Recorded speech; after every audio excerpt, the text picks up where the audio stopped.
It's really interesting. I mean, you would make a very important point. Summers was there overseeing the arrival of capitalism in the Soviet Union, or what was the Soviet Union. He oversaw those businesses being established. So he would have known who the oligarchs were. Of course he'd know the oligarchs, because those are the people that were setting up all these businesses, with foreign contacts. Yeah. So, yeah, of course he would know who they were. And then, along comes Yuri Milner and Mr. Usmanov.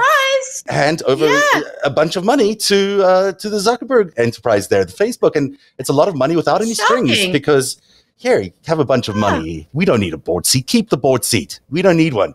It's an unusual. You don't need to show us your revenue model. You don't have one, so why bother showing it to us? We're just going to throw some money at you. Didn't you see the movie? They're not about making money, LB. It's not about making money. It's about having the product be the. Is that the movie that Aaron Sorkin did before or after the Snowden apology? The one about the Russian mobster? Yeah.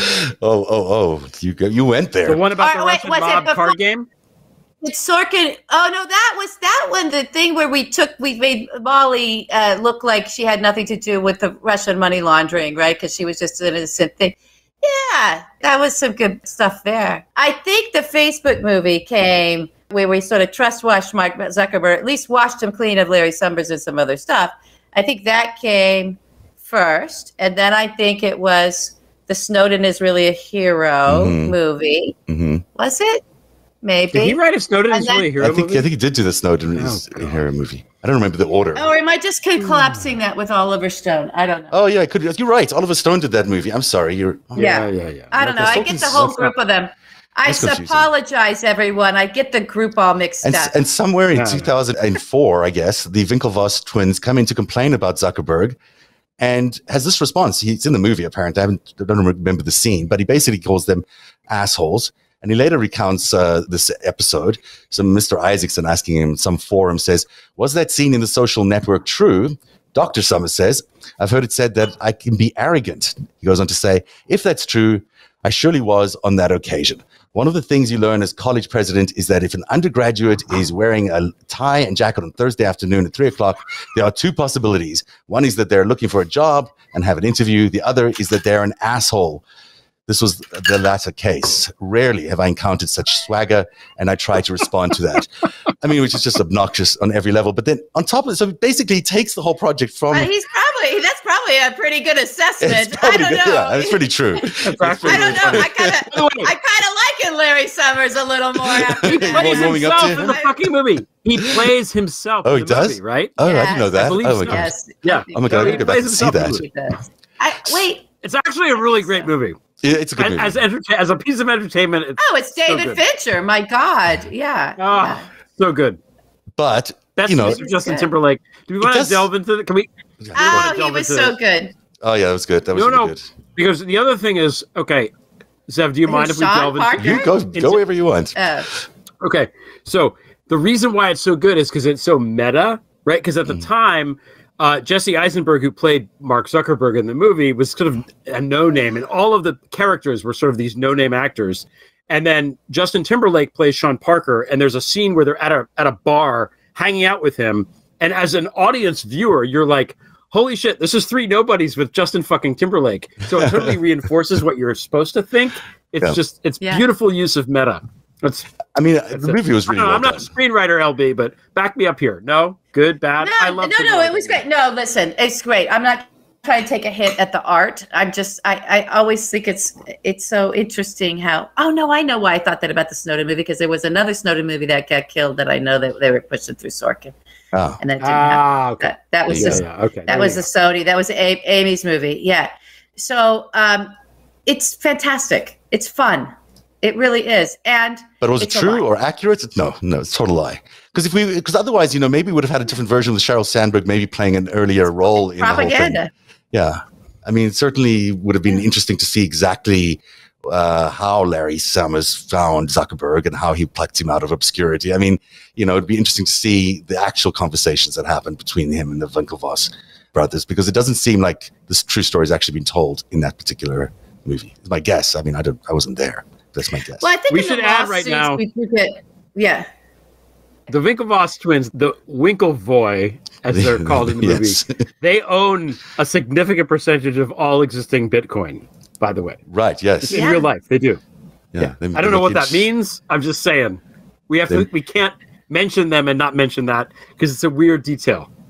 Yes. It's a weird detail, but they're those boys, aren't they? Yeah. So they invented the idea of Facebook and Zuckerberg stole it according to the movie. According to the movie, yeah. Look, the movie actually was also based on an underlying piece of intellectual property, a book that, there's disputes that. So, that's movie making. But the Winklevoss twins, I think it's first of all, it's perfect. They were played by Armie Hammer. Now that we're to the end arc of meta, very meta, future vision meta. Oh my god, so true. Yeah. It's so true. But this is by the way, everybody, this is film review, entertainment narrative. We had sports narrative, and now we're doing branching out. The movie review. Come on, Zev. Where's the music cue? Let me see what we got here. Just the applause. Just the applause.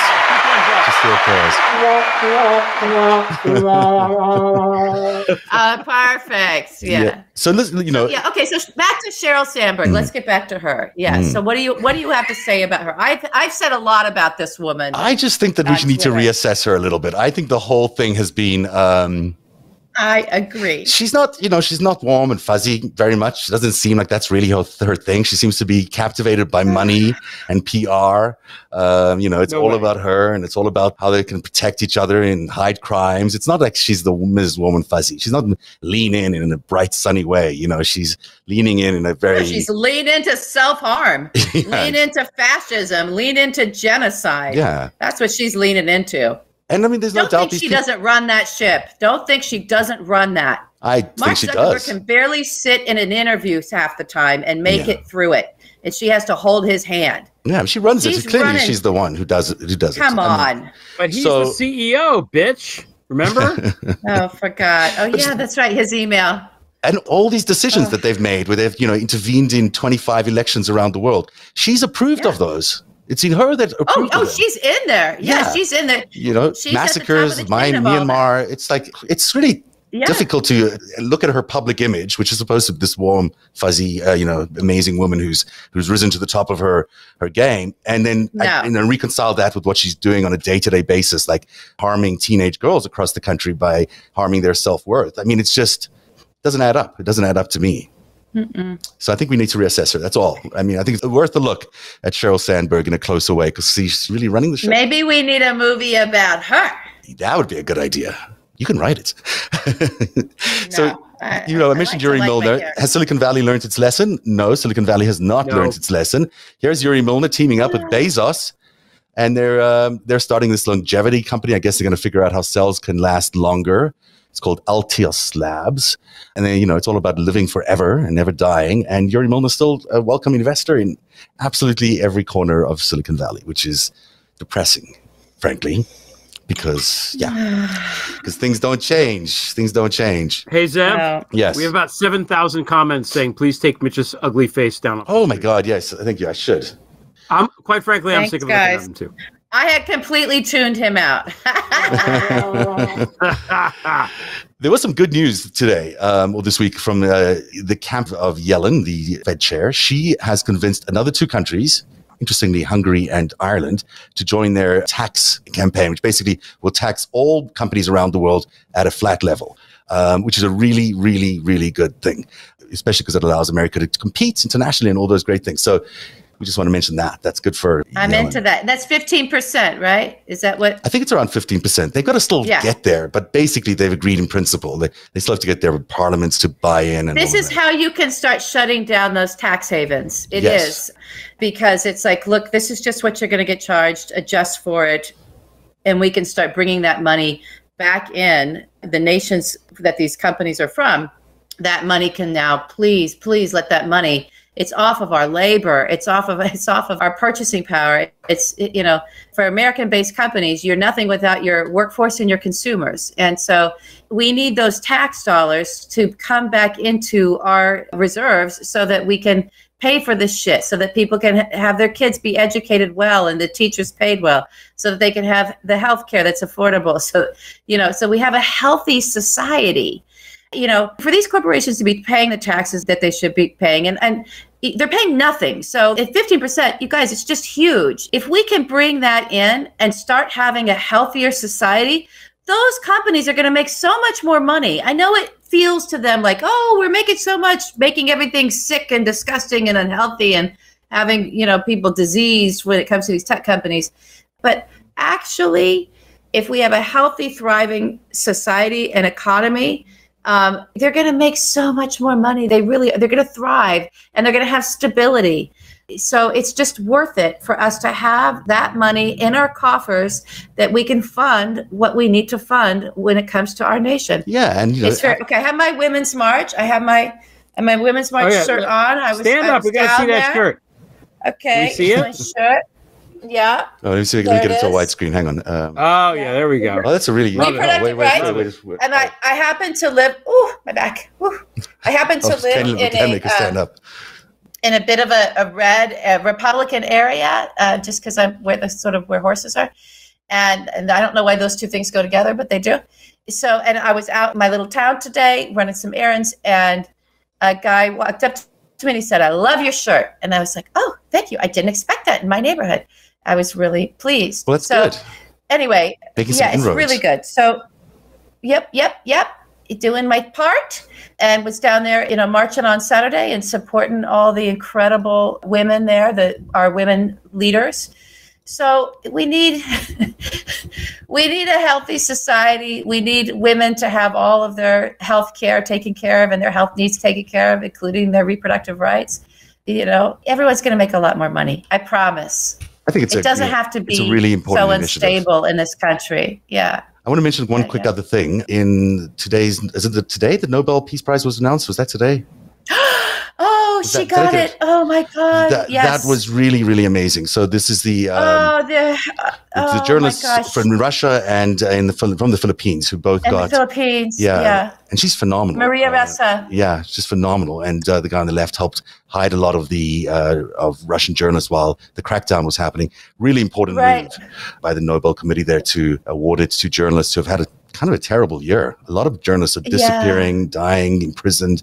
This has not been a year for great amounts of press freedom. So that's an important thing to note as well tonight. Oh, it's so good. I'm so happy for them.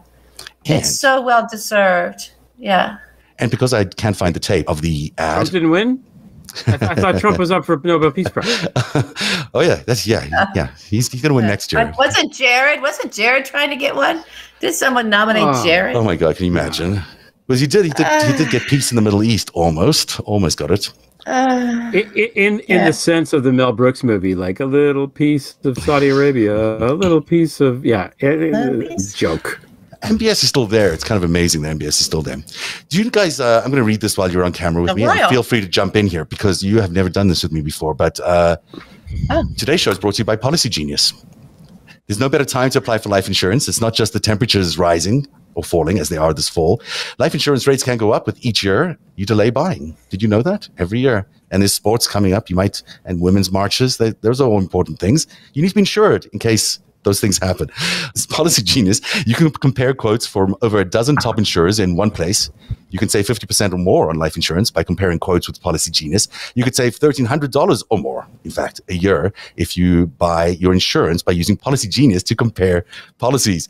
Policy Genius's licensed experts work for you, not insurance companies, so you can trust them to guide you through every step of the insurance buying process. Thousands of 5-star reviews on Trustpilot and Google attest to Policy Genius's excellent service. You can get covered in as little as a week thanks to their award-winning policy that does away with medical exams in favor of a simple phone call. This exclusive policy was recently rated #1 by Forbes, higher than options from Ladder, Ethos, and Bestow. Just head to policygenius.com and in minutes work out how much life insurance coverage you need and compare personalized quotes to find your best price. Policy Genius will handle the paperwork and scheduling for free. They never sell you information to other companies or add on extra fees. Head to policygenius.com to get started right now. Policy Genius. When it comes to insurance, it's nice to get it right. Okay. I like that idea, by the way. You keep doing this thing, and I'm just going to say, life insurance is actually super important. Yeah. And how do you know where to go and all this kind of stuff? And I think it's great that our sponsors here are offering you find people a way to go and shop for life insurance, which you honestly should buy anyway, right? Yeah. And have it benefit Zev. I mean, I think it's good. So, benefit me, benefit us. Okay. And support. Anyway, if you don't have life insurance, you should have life insurance. You really should. Yes. That's it. That's my spiel. And you get to support independent journalism all the way through. That's true. It's a win-win. This isn't like some weird hippy-dippy bullshit. This life insurance is actually and they do a good product. They actually do compare all these things, and there it is. You can save a lot of money. It's Expedia for life insurance. Yeah, it's pretty smart. There you go. It's really smart. Yeah. There you go. Wow. So there you go. Yeah. Policy genius. Good. It's nice to get it right. Thank you, Policy Genius. All right, so are we going to talk about the subpoenas or no? We're just going to. Oh my God! We got to talk about the subpoenas. I like to keep LB's rants to the very end, but she's a little bit, she's had a one Manhattan. I don't know if I have a rant. Wait a minute, I missed it. Say it again. I said I like to keep your rants to the end because you've had your Manhattan by then. Or whatever it is you might be. I actually am having a drink tonight. I haven't for quite a long time, but it's fantastic. It's been a really long week. Oh my God. You deserve it. Look, in between, because we talk in the morning about what do we want to talk about. And I was like, let's talk about these subpoenas. And of course, we're getting to last because we always get distracted. But, after we had that conversation, then this thing happens on Twitter, right? And since we're a Twitter thing, we got to talk about what happened on Twitter. So Rick Wilson puts out a thing. I'm sorry, guys. Doom and gloom. The 1-6 commission might as well be dead because they're not going to enforce the subpoenas. They're not going to do the referral. So what folks like, the voices of Twitter have been screaming, and people on, I think there's probably been pundits. I haven't seen a lot of coverage outside of Twitter. Saying if they don't show up for these subpoenas, you can refer them to the DOJ. And go after them. And then all the legal people come in and say, well, it's a process and it fights it. And then we get into executive privilege and all this horse shit. It's like, no, you can just refer him and he can go and fucking get him. Full stop. Yeah. We don't have to wait. We'll wait for the courts to decide. No, just go arrest. The court can decide while they're sitting and waiting in a fucking jail cell. The court can decide then. They broke the fucking law. You don't wait for the court to say, do we know if it's a law or not when it's a law? I don't know. We've got into this weird space. I'm sorry. There's a weird space that Trump moved everyone into in positions of power, and even the Department of Justice, even with a new AG in there of, well, we don't know until we know if it's a law or not. Let's go. Like, there's no action. It's just sitting around and waiting for the lawyers to work shit out. When there's a criminal offense, it's a criminal offense. Go get them, throw them in jail. And if they want to fight it from there, fight it from there. It makes me crazy. That makes me crazy, guys. I'm sorry. And I know that everyone, you don't understand how the system works. Fuck off. I do understand how the system works. I understand that it's slow as fucking molasses right now, and we're in jeopardy. That's what I understand. So Rick Wilson throws out this thing, and Greg and I were texting about it a little bit. I'm like, what do you think? Right? And I'm like, because it's like, is this, this guy's a political operative, right? I like him. Mm-hmm. I want him to go get it, right? Go get it. Keep everybody on their toes, right? So I don't know whether that was the intention of it, was to have get a response, because there wasn't a response. Again, the January 6th committee hadn't actually put out a statement, wasn't talking to us really outside of Raskin being on some MSNBC shows saying, no, there are options for us. Well, what are you going to do? I don't care about what your fucking options are. What are you going to do when the time runs out for them to answer the subpoena, which was 12:01 this morning? And nobody would say, well, we have options. We want, well, yeah, one of your options is to do fucking nothing. So Rick Wilson filled the void and said it, but it's not true.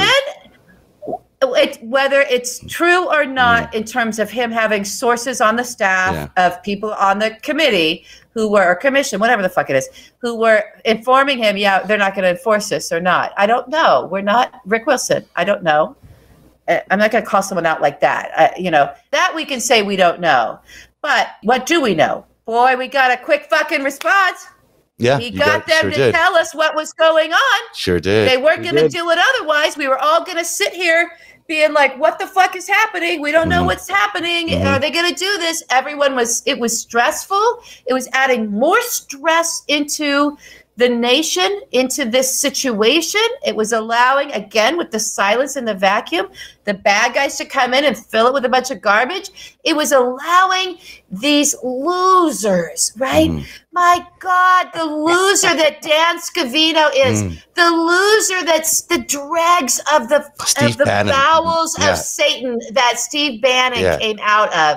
The man who has acid in his bathtub. The loserville of Kash Patel. These are not people who would be able to work at a 7-Eleven, and they got into the halls of power because they stuffed themselves into Donald Trump's dirty diaper and rode that way into that White House, right? So we've got to clean these. Get them.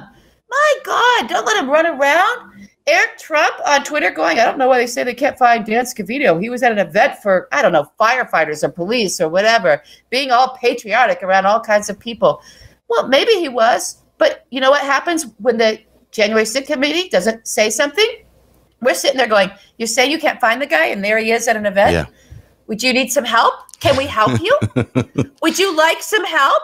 We could find him, probably much quicker. They were looking flaccid. They were looking incompetent. They were looking pathetic. Yeah. So, whatever the motivations are, I don't know. But now at least they came out and they spoke.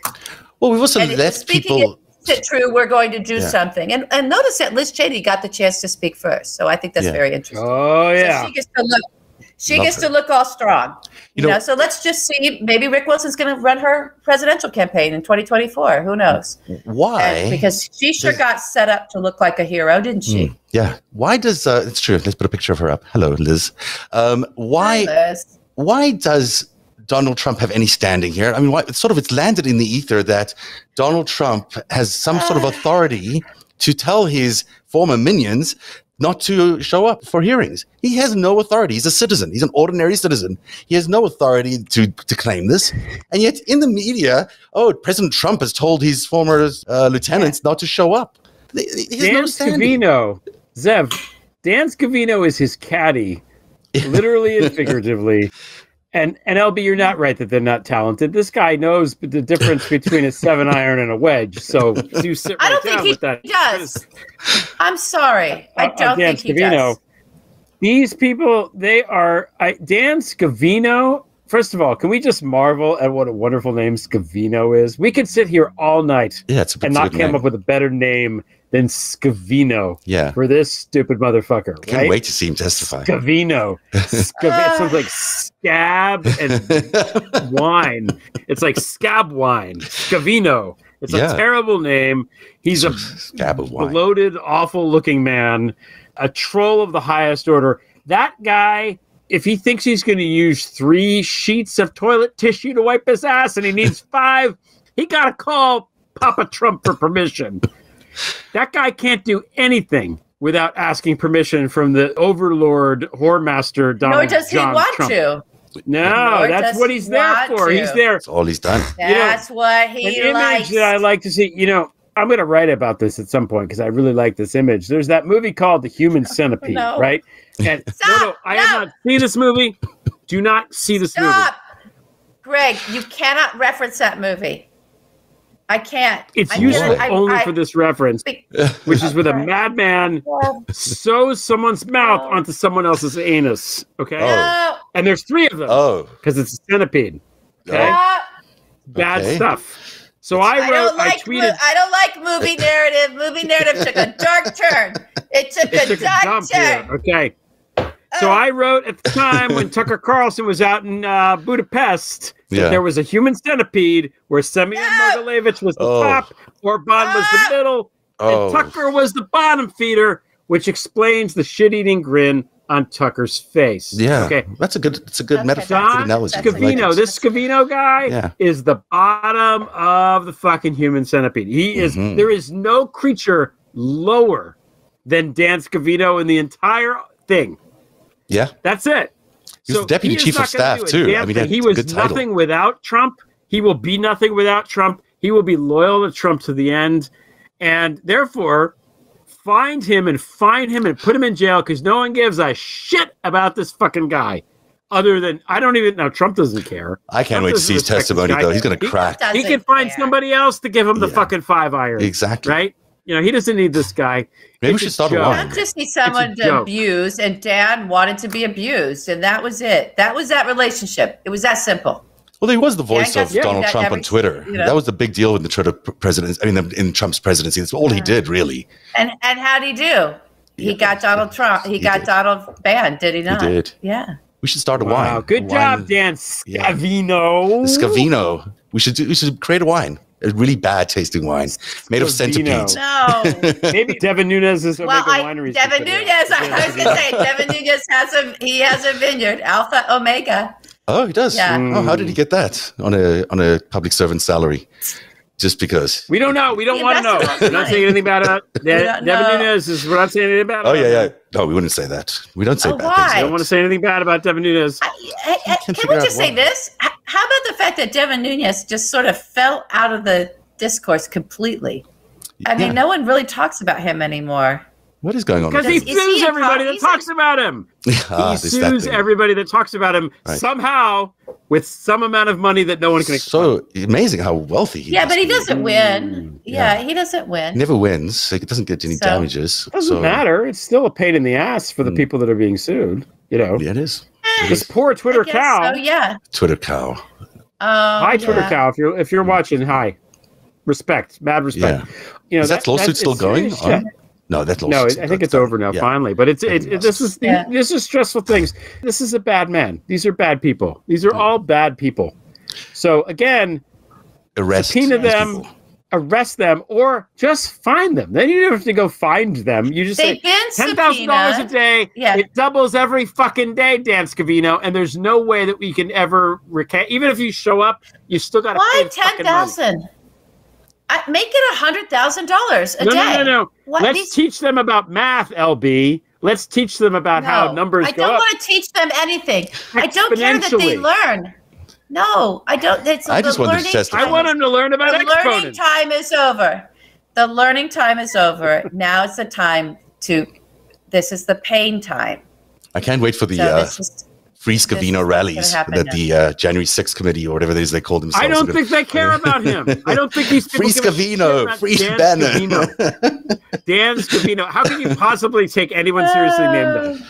I don't think anyone cares about Steve Bannon either. And Cash Patel, who was the other one? Oh, Mark Meadows. Mark Meadows. I want to hear from all these people. I really want to know what Cash Patel was doing in the Pentagon. I really want to know what they were up to because we don't have any clue. I really want Mark Meadows to take an IQ test. Yeah. I'm going to give 65 as the over/under. I'm going to throw this. Can you force him to do IQ test? That's really interesting. He is a dumb man. He is not a smart man. That Mark Meadows. He is a moron. Yeah, he failed into the chief of staff job. He failed into it. He wasn't a very good congressman, and fucking idiot. That's how he got there. That's it. You know, I don't think he's a very high IQ guy. Yeah. Poor Elijah. What do you think? 75? Why are you sighing? No, I actually think Mark Meadows is a little bit smarter than it appears. I do. I remember when Trump had COVID or went to the hospital. We don't know really. I think he had what COVID. Was that? Not when he got pressed to Walter Reed. That's when he tried to kill the other candidate, right? Or try to give him COVID. Remember they had a debate. Yeah, he did. He breathed on. It was breathing on Joe Biden. Yeah, that was the whole thing. Yeah, they were. Remember that? Yeah. Doesn't get charged for that either. I remember. Yeah. Yeah. It's amazing what they get away with. There was a moment there where Mark Meadows really looked like he was like, he knew what he couldn't say. He knew what he needed to say. And it was causing him a lot of internal suffering and struggle. So I do think he's a little bit smarter than you're giving him credit for. Because he's a moron. Okay. Well, someone must have been running the place. I mean, someone was doing it. Right? It wasn't Trump. I mean, Ted Cruz knows what he can and can't say, too, and he never seems like Mark Meadows. Lindsey Graham knows what he can and cannot say. Wait, did you see Lindsey Graham this weekend? Did you see him? Yes. So he's out there telling people to get vaccinated, and they just start booing him. Like, why are they booing him? Why are they? Because they've been radicalized. I don't think so. I think they think that something else is going on. I think that they think that by not getting vaccinated, they're achieving some sort of secret ends that we're not aware of. I think that they're. But that's the radicalization. The anti-vax radicalization machine. It's the same machine. But the anti-vax is this really dangerous crossover, right? And it's got people, it's dangerous to the degree that it's also got people accepting violence onto themselves in the form of death and disease, and violence onto others, to actually to reach for other things than their own, saving their own life. And so to move someone's brain into that space, so the way you have to manipulate the parasympathetic system to get somebody into that space, right, where they've disassociated from their own life, literally their own life. They've disconnected themselves from their own life and are willing to become violent, which we're starting to see. We saw violently track your neighbors, but now violently kill family members around this stuff. When you can separate yourself from your own survival, from your own mortality, this is what suicide bombers, how they got radicalized. It's the same part of the brain, right? It's the same shit. It's the same military science, right? Intelligence science behind this with the science of the propaganda that actually gets people into this place. It's a cult thing. And don't think that people haven't, don't think that folks that really mean serious harm and know what they're doing haven't studied that level of manipulation, that level of psychological manipulation that is at the core of PsyOps, okay? So this is what they're all realizing now, is that this thing that going back to the thing that Kevin McCarthy said, if we went to the skit that Greg and I did of reading that transcript from before, where they were all marveling at what Putin had made happen in Ukraine, right, with creating a disinformation machine there around the election, it detached itself, except for the insurrection, right? It kind of, and all the audits and all that. So it is really attached to our democratic processes, the radicalization machine. But anti-vax is free of all of that, right? So anti-vax is sort of beyond that. It's bigger than that. So it's moved people to beyond caring about even their own politicians. Those people, the next time Lindsay tries that, I'll be surprised that physical harm doesn't come to him in that moment. That's how out of control these people are. That's how gone their brains are, right? So he got a taste of that. He thought he could go out and be Lindsey Graham and they're going to love me because I love Trump. But the machine that they've all been relying on, the content that they've been all creating to push into that machine, the thing that they want because these GOP politicians, because they've given up on democracy itself and they've got a full force embrace of authoritarianism, American version of that, a true fascist state is what they're going for, right? Because they don't want to govern anymore because it's too difficult. They just want their oligarchy, right? This thing that they've been rooting for and going for and pushing for, they've used this machinery to do it. They've used a massive psyop in order to do it. They've used the radicalization of their own base into turning them into a death cult. And now they have to reckon with that, because you cannot cross that line with these people. You can't cross the line of saying, think about, he was even just saying, think about going and having a vaccine. You should consider it. The next time he tries that, I'll be surprised if they don't turn that violence on him. That's how bad it is. It could be, yeah, you're right. I mean, that's all very well done. That's a really good description of what's going on. Do you think that there's also a possibility that there's, and I'll just say this out, I think that there's something going on in their psychology that they think that they're actually moving their white nationalism agenda forward by the fact that there are just more people who are not white who are succumbing to COVID. That's just a fact. And it's certainly a fact in South Carolina when you look at the numbers up close, although trying to get them these days is a little harder than it used to be. It's hard. The data, we need better data. Yeah, we need data on these things, because I'm really curious about what it is. We really do. We don't have it. We don't, even though it's only been now or a year and a half, we don't have the origin data of even in our country of how many hospitalizations in some of these states, what the infection rates were, and just because people weren't doing it right. It's like it was. So it's a little bit of a mess in there to sort all that out and kind of figure out. Do I think that these folks that there's a contingent of them that is counting on COVID to bring them their pure white nation, as Tucker Carlson is every night telling them that they, this with pushing replacement theory and embracing Orban and all this shit.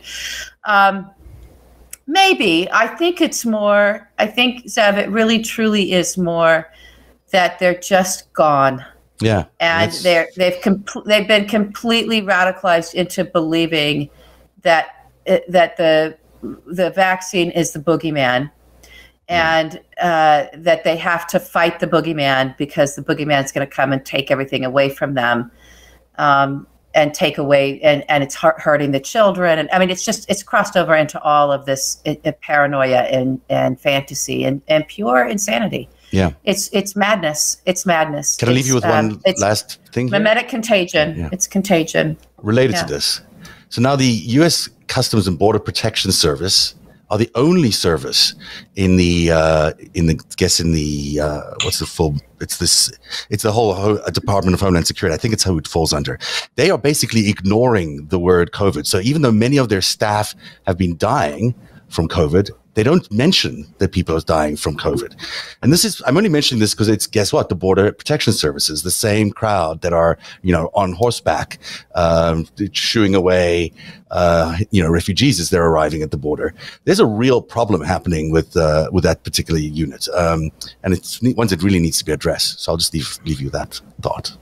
Because they literally are ignoring I was trying to track so you're saying that, just to bring clarity, that they're responsible for tracking the COVID, or they've had deaths as a result of COVID within their ranks. Oh, they have. I see. Put it out, they're having a COVID outbreak. Yeah. Okay. And when they put announcements out, they don't mention that people are dying from COVID. They mention other, euphemisms like had a short illness and died or something like that. But they're basically ignoring the fact that they have a COVID problem, which is insane because they're a government agency and they know they can't say it. They can, but they're in the fantasy. So a lot of those, the sort of the Facebook groups. We do know that in the Facebook groups of Border Patrol, we've got real problems, right? Mm-hmm. So in those Facebook groups, which probably is where they're pulling some of this information, or where maybe information comes out, there's a lot of crossover in the anti-vax conspiracy land and fantasy land, and so the Border Patrol agents in the fantasy land of the radicalization machine, they're sort of a superhero, like they're lionized, and they have a whole thing, right, where they're characters, right, in the fantasy, in the myth. And so you can't have your superhero, you can't have your Iron Man, coming down with the COVID and dying, because then that makes it real. Then maybe COVID's real, because again, a key part of this is that COVID in that machinery, in that psychosis, is that COVID isn't real. That it's we're being lied to. It's just a form of the flu. You don't need it. And if you do get sick, then they're reaching for, we want Regeneron. Like, they'll take that, right, but they won't take a vaccine. So all logic is gone. All logic is gone. And that all that matters is the narrative. Even as a narrative loops on itself and collapses on itself, that's all that matters. And there are characters in that narrative, and Border Patrol is an important character. So you can't have that character, defeating the myth. Yeah, it brings you back to this whole idea of national psychosis, of this whole country being ripped apart by being being fed these lies, and brings you back to the fact that Facebook really should be shut down. Like, there really is no purpose for Facebook. There's you can't fix it. It's clearly broke. There's nothing you can do. So let's just shut it down and move on. These people should not be having access to the American psyche and peddling all these lies in the way they are. It just makes no sense. I don't know what's going on with Sheryl Sandberg. I don't know what's going on with Mark Zuckerberg, but it doesn't look good. It doesn't feel right. What they're doing to the American population, what they're doing to young girls it's unconscionable. And there's no reason for this kind of business to exist any more than we thought that big tobacco should exist. We don't need it. We'll be okay without it. And we'll come up with some other things instead of it.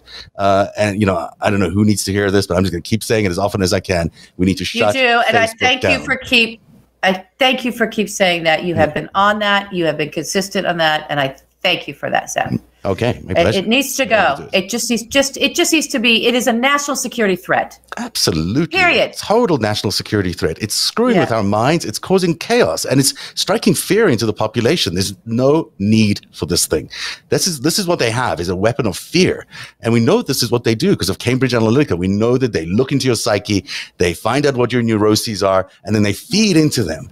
So, what is that? Why do we need that kind of thing? It's an actual threat to people's lives. It's a threat to humanity, and and definitely a threat to democracy. We should just get rid of it. We won't even notice when it's gone. I don't think. It's true.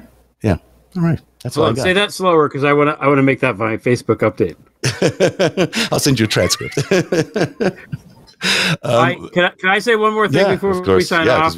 Because I know what everyone really wants that's watching is for me to tie this into sports here.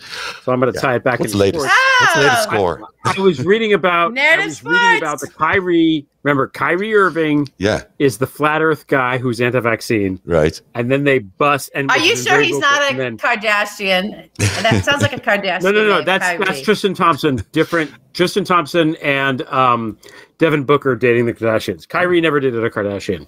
It's a big deal in NBA. No, I just said, is he a Kardashian? He's got like the K. That sounds like a Kardashian name. No. It's like a made-up kind of name. He's so not. He's not. Okay. He's not a Kardashian. Such a good song. Right. Somebody tweeted, and it's pissed me off for days now. Someone tweeted, NBA player says something about Big Pharma, and then this happens. This meaning the arrests of the NBA players, as if there's a connection between what Kyrie said and then the FBI was like, let's go arrest all these guys. It's so fucking dumb. People are so fucking dumb, and they believe the dumbest fucking shit. They really are. They're so fucking stupid, and they believe stupid shit, and we have to make them stop believing stupid shit. That's all. That's all I got. Sorry. Hallelujah. Well, no, don't apologize. I think it's a long road to really start educating folks.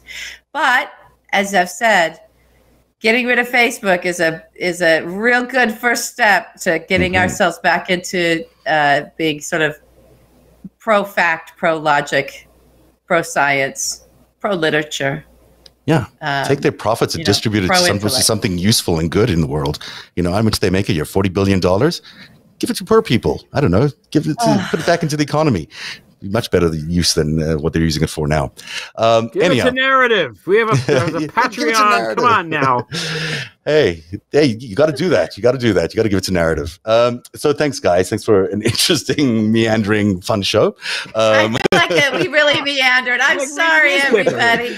I mean, it was good. We've been talking for 90 minutes. So there you go. Oh, for God's sakes.